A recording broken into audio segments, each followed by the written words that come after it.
Os filósofos inovadores, né, da Cidade Futura, ele trata de alguns paradigmas, de alguns, eu chamo de imperativos, né? Eu acho que o imperativo é a dimensão mais necessária da vida, né? Na verdade, eu reproduzi aqui o Sloterdijk com o imperativo que ele nos apresenta neste livro. Esse paradigma, tens de mudar a tua vida, é apresentado no momento que, justamente, que ele desmancha todo o poder do iluminismo na construção da civilização ocidental. Como ele é um nietzschiano contemporâneo e destemido, ele diz umas coisas em relação àquilo que foi a herança da cultura ocidental, porque ele mexe naquilo que foi a base da Revolução Burguesa, da Revolução, ou seja, da cultura ocidental, né? Ele duvida. Quando ele traz para a gente o imperativo da mudança, ele diz uma coisa assim: o mundo vive um momento de ascese, de transcendência. Só que essa transcendência atual tem por base não a verticalização da vida. Esse mundo atual tem por base, que vive essa ascese, com base na desverticalização da vida. Ou seja, ele toca num ponto que, filosoficamente, eu acho que é um ponto, assim, no antes e depois da história do iluminismo, que ele diz que é falso a interpretação de muitos pensadores ocidentais de que nós vivemos um tempo de dessacralização. Ele acha que o que está acontecendo é um movimento de uma nova sacralidade, só que uma sacralidade cuja ascese ela é desverticalizada.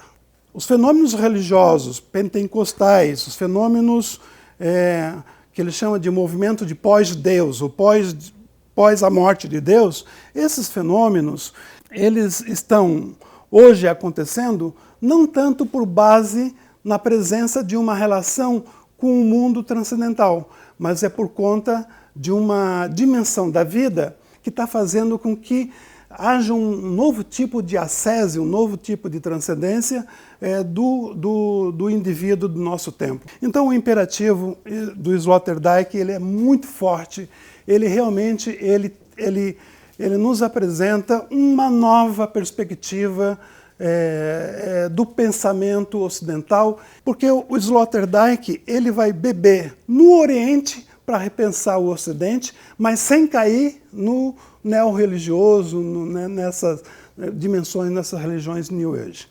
Tem outros dois imperativos, esse foi por minha conta e risco, o professor vai falar daqui a pouco, o imperativo orteguiano: tu tens de fazer a sua vida, né?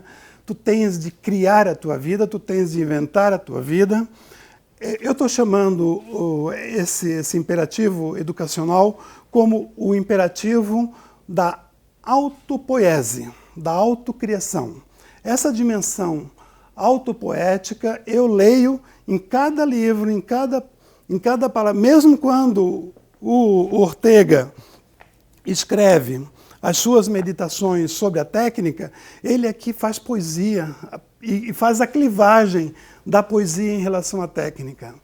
E o terceiro paradigma, que eu chamo de imperativo, é o do Wilhelm Flusser, que é a ideia de que tens de conversar com a tua máquina. Eu acho que conversar com a tua máquina é um paradigma temível.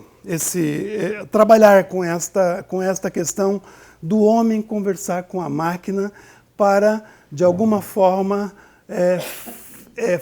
realizar as suas escolhas de vida. Eu acho que esse paradigma é axial para a gente pensar a educação futura, porque quando nós tomamos conta de que nós estamos conversando mais com a máquina do que com o próprio homem, e que os nossos filhos e os jovens conversam mais com os computadores e os celulares do que com os seus colegas em si, a gente não quer encarar isso, mas a gente está caminhando muito rapidamente, celeramente, rumo a essa relação entre o humano e o inumano. Eu relaciono aqueles três paradigmas ou imperativos com as interseções filosóficas que eu acho que fazem parte do coração do pensamento da futuridade. O Ortega, ele é muito claro na sua interseção, na sua provocação, na sua mensagem, né? A mensagem da obra do Ortega é para cada um responder à sua vocação. Parece que ele fez um tratado sobre as vocações, sobre essa relação do homem com a sua própria intimidade, né? A interseção do Sloterdijk é isso que expressa aqui nessa frase de lidar com a antropotécnica. Ou seja, com essa relação do homem com a técnica, essa relação desafiadora, porque lidar com a técnica tem um significado ético importantíssimo no trabalho e na obra do Sloterdijk, né? Não se pode ler Sloterdijk sem essa relação ou essa dimensão ética da sua filosofia. Ele, quando ele escreveu um dos primeiros livros, né, chamado Regras do Parque Humanos, quando ele disse que nós precisamos, de alguma forma, voltarmos a conversar entre nós, escrevendo cartas, como faziam os antigos que escreviam livros e remetiam isso, e as pessoas, que eles esperavam, né, aquelas cartas que vinham de longe. De alguma forma, nós estamos vendo a necessidade de voltarmos de novo a escrever cartas. Cartas, de alguma forma, que façam-nos pensar sobre essa passagem, né, do humano para o inumano, né? E a terceira interseção, a do Wilhelm Flusser, desindexar a vida do aparelho significa que a gente precisa buscar a independência da nossa alma, da nossa existência, da nossa inteligência e deixarmos de ser pautados pelos aparelhos.